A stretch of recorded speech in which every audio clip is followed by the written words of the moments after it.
Bismillahirrahmanirrahim. Alhamdulillahi Rabbil Alamin. Allahumma salli ala Sayyidina Muhammad wa ala ali Sayyidina Muhammad. Segala sesuatu yang diakhiri dengan mati berarti kehidupan yang sebelum mati itu tidak ada arti. Tidak bermakna.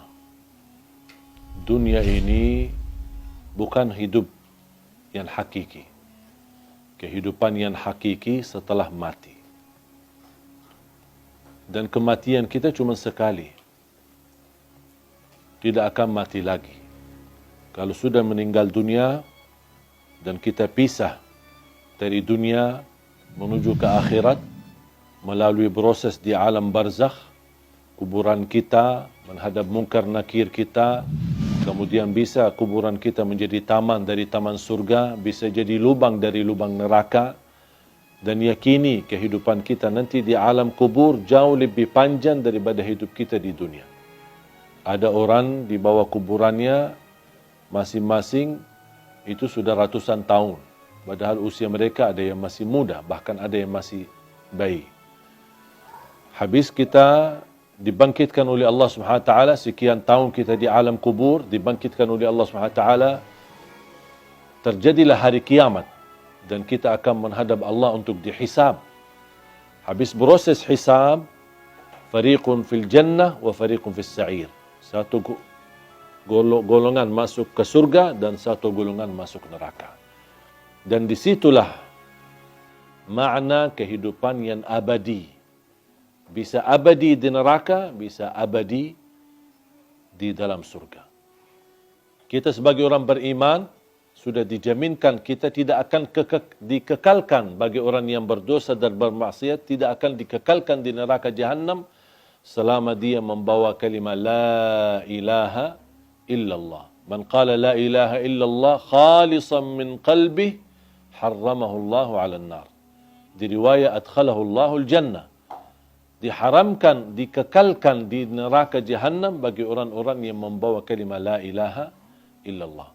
Artinya kalau kita orang-orang yang suka mengucapkan kalimat itu tapi tidak mengamalkan isinya, tidak membatuhi aturannya, bisa jadi gara-gara dosa maksiat, kelalaian kita bisa menantarkan kita ke neraka. Tetapi salah satu jaminan tidak akan kekal di neraka Jahannam adalah la ilaha illallah. Dan mohon maaf, siapa yang mau sebelum ke surga mampir ke neraka dulu? Kira-kira siapa yang berkenan? Kalau memang kita tidak mau mampir ke neraka dulu, jangan anda mengucapkan kalimat la ilaha illallah saja, tapi anda menjadi hamba yang batuhi dan taati.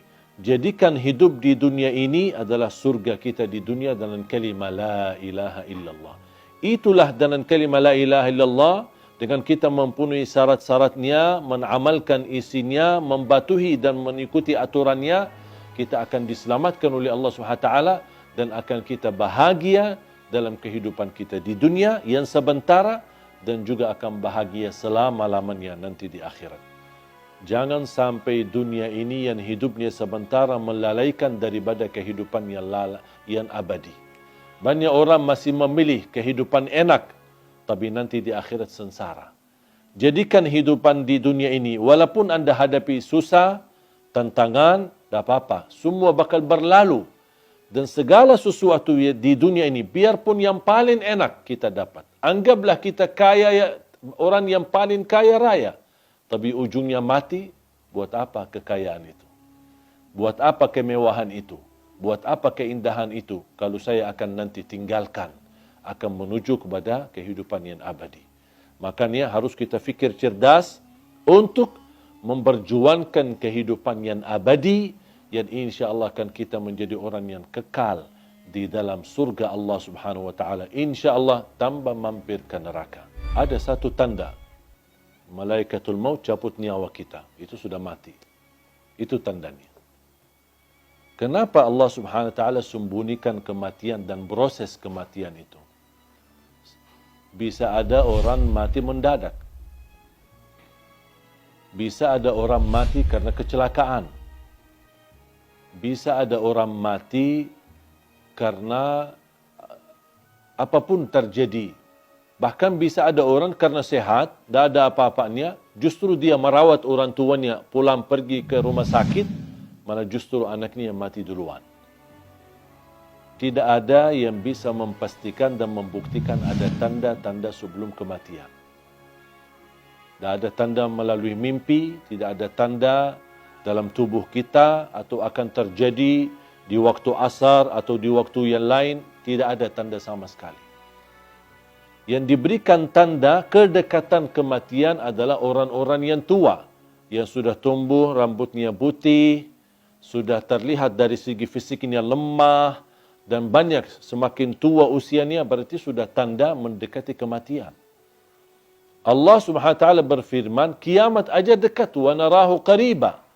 Kiamat aja yang kita merasa begitu jauh, masih lama prosesnya dan masih panjang kehidupannya menuju hari kiamat, Allah masih sebutkan hari kiamat itu sangat dekat. Dan menurut saya, tidak perlu kita fikirkan kapan kita mati atau apa tanda-tanda. Tetapi yang perlu kita fikirkan, mempersiapkan diri menghadapi kematian.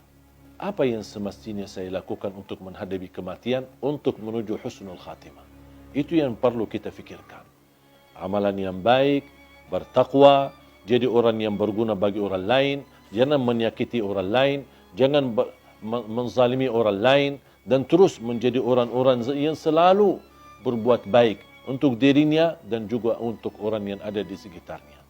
Jaga salatnya, jaga Qur'annya, jaga akhlaknya, dimanapun anda berada, itu semua menjadi tanda-tanda anda benar-benar mempersiapkan diri untuk menghadapi kematian. Kematian itu pasti kita akan ketemu. Tak ada orang yang bisa terhalang dari kematian. Kalau ada yang berhak dan boleh terhalang dari kematian, itu Nabi Muhammad sallallahu alaihi wasallam. Nabi Muhammad aja sudah mati, sudah meninggal dunia. Walaupun di alam barzakh Nabi Muhammad SAW memiliki kehidupan khusus, bisa mendengar salawat kita, bisa menjawab salam kita, tapi kita tidak tahu bagaimana nasib kita. Yang menentukan nasib kita nanti di alam kubur adalah kita.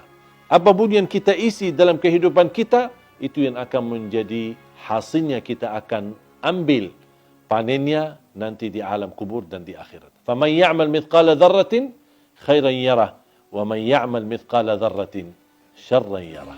Perkataan ruh seorang yang sudah mati berada di ruang rumah kita. Ada yang berkata selama 3 malam, ada yang sampai 40 malam.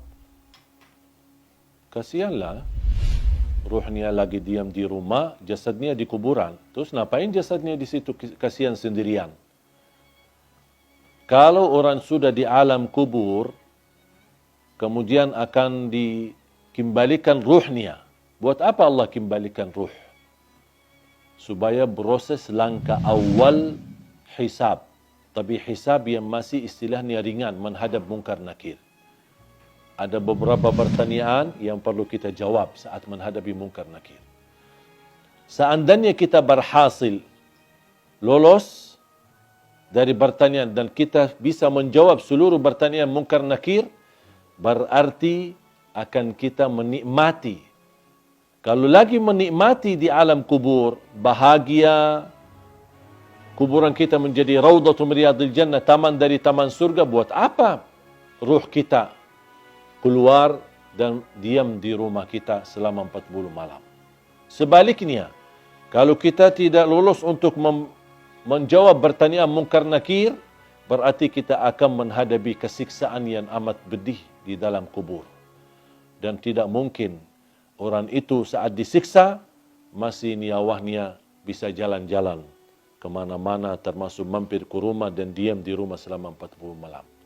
Itu semuanya hanya diperkirakan atau berkataan orang, tapi tidak ada dalil pun di dalam Quran atau hadis ruh kita akan diam di rumah kita selama sekian malam. Ruh kita berada di dalam tubuh badan kita saat kita dikuburkan. Allah kembalikan ruh kita akan menghadapi mungkar nakir. Kalau anda lagi menikmati bahagia, berarti akan merasakan kenikmatan tersebut bukan hanya jasad kita, tapi jasmani dan rauhani kita. Kalau ruh kita terpisah dan dia diam di rumah untuk melihat kondisi dan keadaan di rumahnya, bagaimana keluarganya. Terus kalau ada di antara keluarga, ketika ada ruh seorang meninggal, dia masuk ke rumahnya. Terus ternyata istrinya tak nangis setiap malam. Pasti dia sakit hati. Bukan sakit hati, ya sakit ruh. Apalagi kalau istrinya nikah. Kok malah tinggalin aku meninggal malah kamu nikah. Berarti ruhnya lagi sibuk urusan keluarga. Ini semuanya tidak masuk akal. Makanya jamaah sekalian, jangan terlalu percaya hal-hal yang aneh-aneh. Kalau kita bahagia di alam kubur, berarti ruh kita akan disibukkan dengan kebahagiaan. Kalau kita lagi di alam kubur disiksa, na'udzubillah min zalik, berarti ruh kita akan kesibukan dengan azab. Na'udzubillah min zalik. Wallahu ta'ala.